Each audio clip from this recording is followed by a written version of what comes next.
हसैन कोतवाली में 3 नए कानून लागू होने के संबंध में आम जनमानस को किया जागरूक। हम आपको बता दें कि देश में 3 नए आपराधिक कानून लागू हुए हैं। पहला भारतीय न्याय संहिता, दूसरा भारतीय नागरिक सुरक्षा संहिता और तीसरा भारतीय साक्ष्य संहिता। इन नए 3 कानूनों में FIR दर्ज करने से लेकर फैसला सुनाने तक की समय सीमा को तय किया गया है। इन नए कानूनों से मुकदमे जल्दी निपटेंगे और तारीख पर तारीख मिलने से निजात मिलेगी।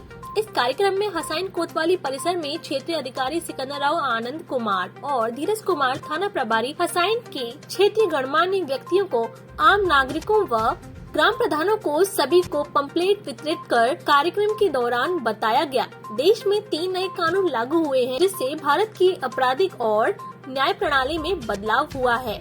इस मौके पर हसैन ब्लॉक प्रमुख धर्मेंद्र पाल सिंह, ओम प्रकाश यादव, नगर पंचायत अध्यक्ष पति, हसैन क्षेत्र के गणमान्य व्यक्ति मौजूद रहे। देखिए, ये भारत की जो सरकार है, उन्होंने जो IPC, CRPC और इंडियन एविडेंस एक्ट था, उसमें समाज के बदलाव को देखते हुए इसमें कई बदलाव करे गए थे और आज इसका पूरे भारतवर्ष में क्रियान्वयन हुआ है। इसमें IPC, CRPC की जगह भारतीय न्याय संहिता, भारतीय न्याय सुरक्षा संहिता और इंडियन एविडेंस एक्ट की जगह इसमें भारतीय साक्ष्य अधिनियम का बदलाव करा गया। इसमें बहुत सारी धाराएं हैं। बदलते समाज के हिसाब से, जैसे लिव इन रिलेशनशिप या रेप या फिर साक्ष्यों का जो अध्ययन होगा अब टेक्निकल रूप से होगा और ऑनलाइन जितने भी साक्ष्य उनको कलेक्ट करके क्लाउड पर अपलोड करा जाएगा। या टेररिज्म का जो शब्द है वो UAPA की जगह अब IPC में भी डाला गया है। तो बहुत सारे ऐसे बदलते समाज को देखते हुए बदलाव लाए गए हैं। तो आज हमने पूरे हाथरस जनपद में सभी थाना अध्यक्षों को और गस्टेड ऑफिसर को निर्देश दिया था कि सब लोग अपने यहाँ के जितने भी संभ्रांत व्यक्ति हैं, जितने संगठन हैं, व्यापारी संगठन हैं, मीडिया बंधु हैं या जितने अध्यापक हैं, उनके माध्यम से इस कानून का हम लोगों तक मैसेज पहुंचाएं कि जो बदलाव हुआ है, उनके जो अधिकार इसमें बदले गए हैं या उनकी जो जिम्मेदारियां जो उनको बदली गई हैं, उनका हम प्रचार प्रसार कर रहे हैं।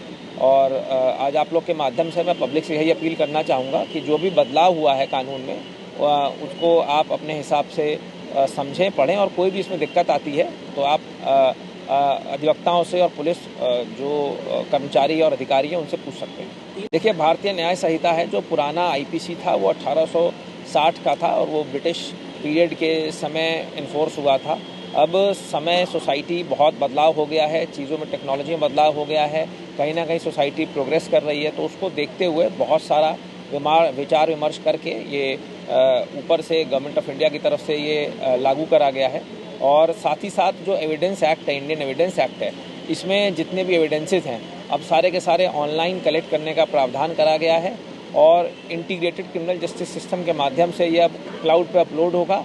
अब जुडिशियल ऑफिसर्स के पास भी जब जाएगी ये साक्ष्य तो ये ऑनलाइन फॉर्मेट में जाएंगे और क्लाउड के माध्यम से वो एक्सेस करेंगे। कहीं ना कहीं अब जो जस्टिस है वो लोगों तक जल्दी पहुंचेगा और ये एक प्रोग्रेसिव सोच है और हम सब पुलिस अधिकारी आप लोग के माध्यम से इसको और सुचारू रूप से लागू करेंगे। हाँ, बिल्कुल, बहुत सारी ऐसी चीज़ें थी जैसे टेररिज्म हो गया, मॉब लिंचिंग हो गया, लिव इन रिलेशनशिप हो गई या एक्सीडेंट्स हो गए। बहुत सारी चीज़ों में समाज के बदलते परिवेश में इसमें IPC में चेंजेस करे गए हैं और उनको अब आगे लागू करा जाएगा। अभी तक फिलहाल जनपद में पहली FIR नहीं हुई है आज की, तो जैसे पहली FIR होगी इन बदलती धाराओं में आप लोगों को सूचित करा जाएगा।